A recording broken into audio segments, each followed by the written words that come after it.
30 years above చేశారు, ఇప్పుడు 18% above చేస్తున్నారు. టోటల్ టార్గెటెడ్ పాపులేషన్ 4.1, ఇప్పటికి చేసింది 2.15 చేశారు, 52.43%. Hyper tension 19,78,000, 9.2%. డయాబెటీస్ 11.13 లక్షలు, 5.1. రెండు కలిపి ఒకసారి చూస్తే 20,78,000. ఇక్కడ 30 లక్షలు ఉన్నారు, 19, 11, 31. ఇక్కడ వచ్చే కొద్దికి 21 లక్షలు రెండు కలిపి ఉన్నాయి. ఒక వ్యక్తికి హైపర్ టెన్షన్ ఉంది, డయాబెటీస్ ఉంది, బోత్ రెండు ఉన్నాయి. ఇంకొక పక్క ఇండివిజువల్స్ అండర్ ఫాలోఅప్, ఇప్పుడు మెడికేషన్ తీసుకున్న వాళ్ళు మీరు చూస్తే హైపర్ టెన్షన్ 14.29, డయాబెటీస్ 8.76, బోత్ వచ్చి 12.80 తీసుకుంటున్నారు.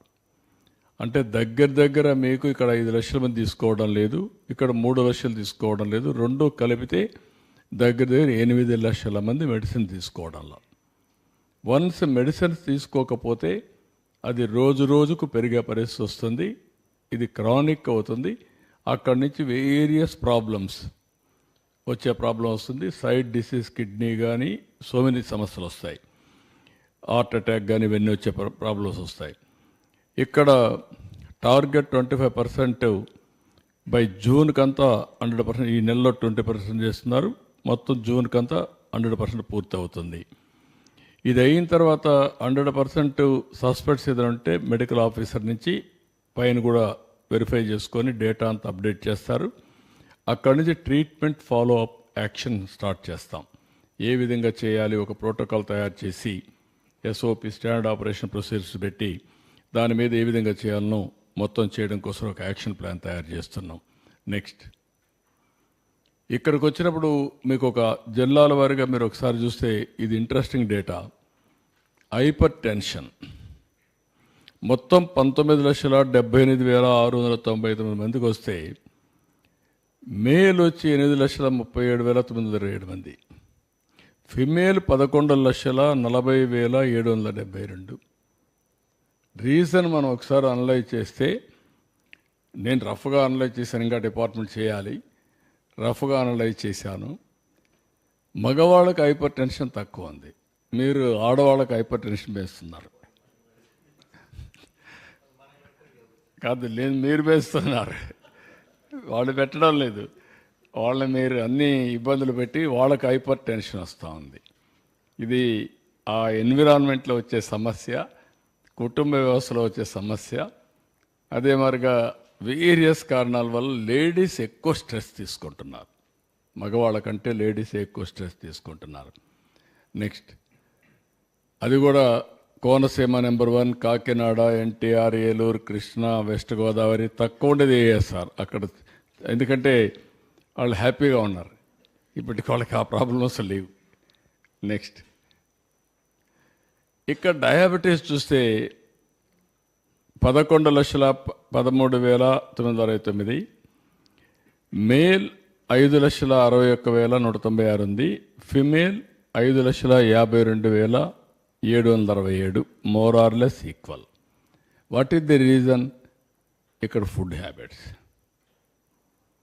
ఎక్కడైతే రైస్ ఎక్కువ తింటారో కార్బోహైడ్రేట్స్ కన్జంప్షన్ కానీ ఫుడ్ హ్యాబిట్స్ కానీ మీరు చూస్తే గుంటూరు, ఎన్టీఆర్, కృష్ణా, ఈస్ట్, తిరుపతి, నెల్లూరు, ఏలూరు, ప్రకాశం, ఈ జిల్లాలు. మళ్ళీ మన్యం చూస్తే తక్కువ, సత్యసాయి తక్కువ, కర్నూలు, అనకాపల్లి, నంద్యాల్, విజయనగరం, అనంతపురం, అన్నమయ్య. రీజన్ ఇక్కడికి వచ్చినా కూడా మళ్ళీ శ్రీకాకుళం. రీజన్ మనం చూస్తే ఎక్కడైతే బ్యాక్వర్డ్ డిస్ట్రిక్ట్స్ ఉన్నాయో వాళ్ళ ఫుడ్ హ్యాబిట్స్ డిఫరెంట్. రాగి, జొన్న, సజ్జ, కొర్రలు ఇవి తింటున్నారు కాబట్టి డయాబెటీస్ తక్కువ ఉంది. ఇది క్లియర్ మన వారసత్వంగా వచ్చే హ్యాబిట్స్ వల్ల, అలవాట్ల వల్ల ఈరోజు డయాబెటీస్ వచ్చే పరిస్థితి వచ్చింది. Next hyper tension, diabetes both మనం చూస్తే ఇక్కడ రెండు వచ్చే కొద్దిగా మగవాళ్ళకే ఎక్కువ వస్తున్నాయి, అంటే ఫుడ్ హ్యాబిట్స్ వల్ల. ఈ రెండు వచ్చినప్పుడు 20,78,000లో 9,54,000 మగవాళ్ళు. ఆ రేషియో ప్రకారం ఆడవాళ్ళకు 11,22,800 వస్తుంది. ఇవి కూడా డిస్ట్రిక్ట్స్ మళ్ళీ మనం అనుకున్న ప్రకారమే. ఈ రెండు కూడా రాయలసీమలో కరువు జిల్లాల్లో లేకుంటే ఉత్తరాంధ్రలో తక్కువ ఉంది. ఎక్కడైతే బాగా అభివృద్ధి చెందిన ప్రాంతంలో రైస్ హ్యాబిట్స్ కానీ ఫుడ్ హ్యాబిట్స్ కానీ లేకుంటే లైఫ్ స్టైల్స్ వల్ల పెరిగే పరిస్థితి వచ్చింది. నెక్స్ట్, ఇవి చేసినప్పుడు ఇవన్నీ కూడా మన వాళ్ళు చేసింది 22, 23 టు 24, 25 వైద్య సేవ డిస్ట్రిక్ట్ వైజ్ బర్డన్ ట్రీట్మెంట్ అవన్నీ కూడా తయారు చేశారు. నెక్స్ట్, ఇక్కడికి వచ్చినప్పుడు కార్డియోవాస్కులర్ డిసీజ్ అది ఎన్సిడి సర్వే, ఇది డిపార్ట్మెంట్లో తీసుకున్న డేటా.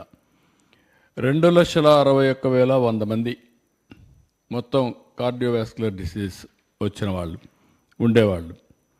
ఇందులో మేల్ ఎక్కువ, 1,61,734, ఫిమేల్ 99,369, 66.